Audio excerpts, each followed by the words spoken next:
Dve malé bodky vošli do sprchy. Tá vlčia vlka nevie, čo je sprcha. Myslela si, že je sprcha telefón. Otočila kohútikom, kričí haló. Koniec je plché, už nie je v sprche. A žiadna škoda, spláchla ju voda. Nemala si myslieť taká hudba, že je sprcha telefón, čo vyzváňa. Tej druhej blbke, to bolo v sprche, spláchla sa za ňou, za to jednou baňou, tak sa šťastného chvíľu vtáhnali, z hygienických dôvodov by nemali.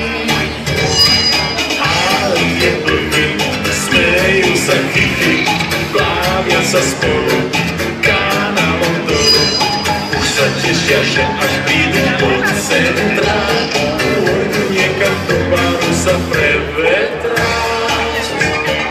Tancujú vlka a celý bar duchá. Už to spoznali, že boli v kanáli. Čašník na ne kričí, že okamžite chodte rovno do sprchy, veď smrčíte.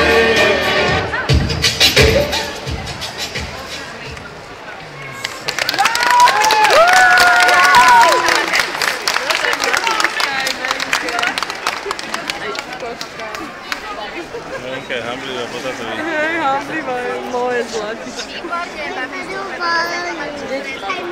Áno, výborne, super. Poďme sa. Úplne bola v strese, jak tak sa. Poďme ešte.